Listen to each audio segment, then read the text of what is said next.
সময় বুঝে করব চাষ, লাভ হবে 12 মাস। প্রিয় কৃষি উদ্যোক্তা ভাই ও বোনেরা, আসসালামু আলাইকুম। আশা করি সবাই ভালো আছেন এবং সুস্থ আছেন। আজকের ভিডিওতে আমি আপনাদের সাথে আলোচনা করব জুলাই থেকে সামনে আগস্ট মাস পর্যন্ত কোন সবজি দুইটি সব থেকে লাভজনক ফসল, এই ফসল দুটি নিয়ে আপনাদের সাথে বিস্তারিত আলোচনা করব।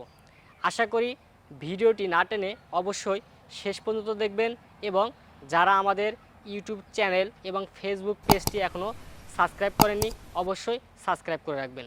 জুলাই এবং আগস্ট মাসে সব থেকে বেশি লাভজনক দুটি ফসল হচ্ছে, একটি হচ্ছে মরিচ এবং আরেকটি হচ্ছে গ্রীষ্মকালীন গ্রাফটিং টমেটো। এই দুইটি ফসল যদি আপনারা সঠিক পরিচর্যার মাধ্যমে চাষাবাদ করতে পারেন অবশ্যই আপনারা এই দুইটি ফসল থেকে আশানুরূপ একটি রেজাল্ট পাবেন। কারণ প্রথমে যদি আমি আপনাদেরকে মরিচের কথা বলি, আপনারা সকলেই জানেন যে এখন থেকে শুরু করে সামনে ডিসেম্বর বা নভেম্বর পর্যন্ত এই সময়ে মরিচের বাজারে আমদানি কম হয়ে থাকে, সেক্ষেত্রে বাজারে চাহিদার পরিমাণ বেড়ে যায় এবং বাজার মূল্য সবসময় বেশি পাওয়া যায়। কারণ এই বর্ষা মৌসুমে মরিচ চাষাবাদ করতে গেলে আমরা যে সমস্যার সম্মুখীনগুলো হই তার মধ্যে অন্যতম একটি সমস্যা হচ্ছে ব্যাকটেরিয়া উইল্ট বা ঢলে পড়া রোগ।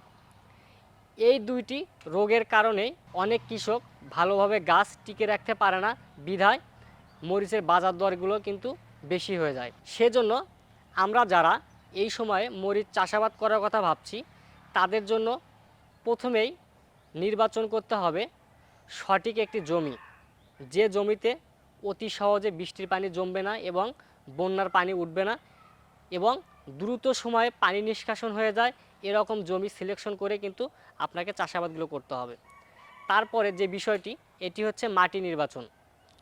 এই সময়ে চাষাবাদের জন্য আপনাকে অবশ্যই দোআঁশ অথবা বেলে দোআঁশ মাটি নির্বাচন করে চাষাবাদ করতে হবে।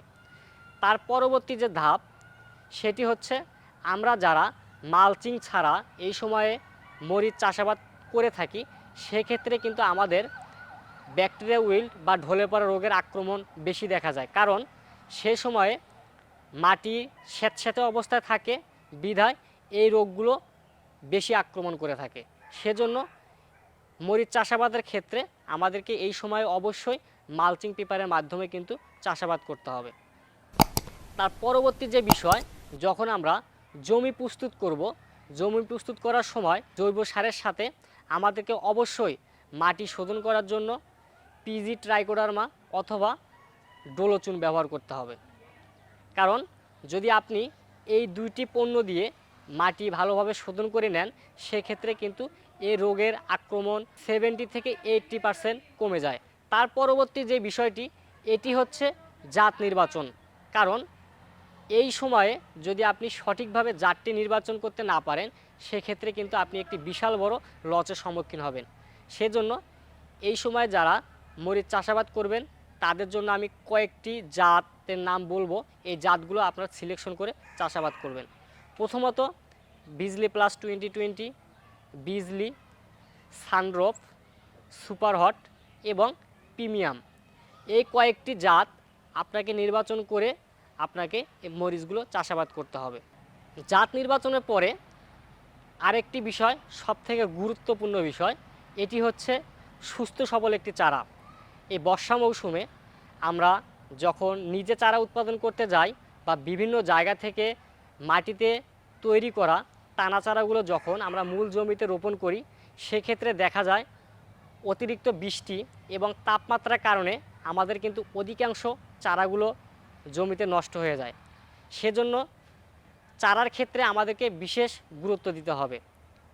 আমি আপনাদেরকে বলবো আপনারা কষ্ট করে নিজের চারা তৈরি না করে সিডলিং ট্রেতে শতভাগ শিকড়যুক্ত কোকোপিট দ্বারা উৎপাদিত এই চারাগুলো আপনারা সংগ্রহ করে যদি রোপণ করেন সেক্ষেত্রে কিন্তু চারা উৎপাদন যে একটি কষ্টকর বিষয়, এখান থেকে কিন্তু আপনারা মুক্তি পাবেন। সেজন্য এই সময়ে মরিচ চাষাবাদের ক্ষেত্রে আপনাদেরকে রেডি, রোগমুক্ত এবং সুস্থ সবল চারা নির্বাচন করে কিন্তু জমিতে রোপণ করতে হবে। এই পদ্ধতিগুলো অবলম্বন করে যদি আপনি চাষাবাদ করেন, সেক্ষেত্রে মরিচ চাষাবাদের ক্ষেত্রে আপনার কিন্তু লস হওয়ার সম্ভাবনা খুবই কম থাকবে। আজকের এই ভিডিওতে মরিচ চাষাবাদের বিস্তারিত আলোচনা করার জন্য আমি এই ভিডিওটি আপনাদের জন্য তৈরি করছি। আগামী ভিডিওতে আপনাদের সাথে গ্রীষ্মকালীন গ্রাফটিং টমেটো নিয়ে বিস্তারিত আলোচনা করব। যদি আপনাদের আজকের এই ভিডিওটি ভালো লাগে, অবশ্যই লাইক, কমেন্ট এবং শেয়ারের মাধ্যমে আমাদেরকে কৃষি বিষয়ে নিত্য নতুন ভিডিও তৈরিতে আরও উৎসাহিত করবেন। ধন্যবাদ সবাইকে। ভালো থাকবেন, সুস্থ থাকবেন, সব সময় আধুনিক কৃষির সাথে থাকবেন।